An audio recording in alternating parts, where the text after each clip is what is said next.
Hi friends, ఎలా ఉన్నారు? బాగున్నారా? ఈరోజు గుత్తి వంకాయ ఎలా చేయాలో చూద్దాం. ముందుగా వంకాయల్ని ఇగోండి ఈ విధంగా కట్ చేసుకొని సాల్ట్ వేసిన వాటర్లో నానబెట్టుకోవాలి. ఇలా నానబెట్టడం వల్ల వంకాయలు నల్లబడవు, మంచిగా ఉంటాయి. అందుకని సాల్ట్ వేసిన వాటర్లో నానబెట్టుకోవాలి. ఈ విధంగా నానబెట్టుకొని స్టవ్ పై కడాయి వేసుకొని కొద్దిగా ఆయిల్ వేసుకొని ఇందులో కొద్దిగా శనగ పలుకులు, శనగపప్పు, ఎండుమిర్చి అంటే కారంకి సరిపడా ఎండుమిర్చి వేసుకొని కొద్దిగా ఫ్రై చేసుకోవాలి. కొద్దిగా జీలకర్ర కూడా ఇందులో యాడ్ చేసుకోవాలి. ఒక 4 జీడిపప్పులు ఇదిగోండి ఈ విధంగా యాడ్ చేసుకొని కొద్దిసేపు ఫ్రై చేసుకొని పక్కన పెట్టుకోవాలి.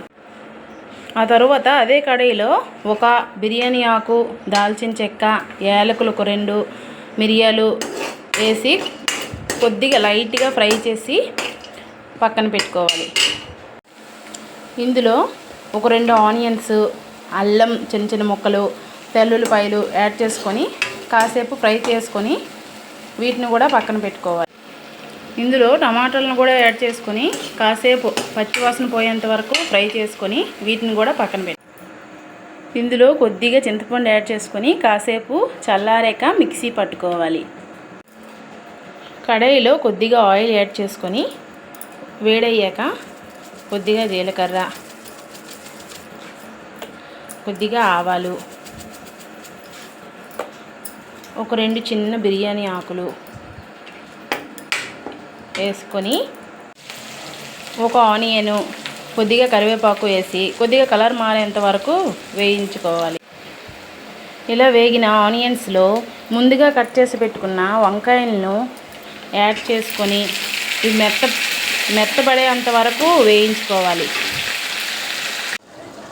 ఇదిగోండి ఈ విధంగా మిక్సీ కొట్టుకున్న ఈ పేస్ట్ని ఈ బాగా మగ్గిన ఈ వంకాయల్లో యాడ్ చేసుకోవాలి. ఇందులో రుచికి సరిపడా సాల్ట్, పసుపు యాడ్ చేసుకోవాలి. ఇందాక ఫ్రై చేసిన వాటిలో యాడ్ చేసుకోలేదు కదా, అందుకే ఇందులో యాడ్ చేసుకోవాలి.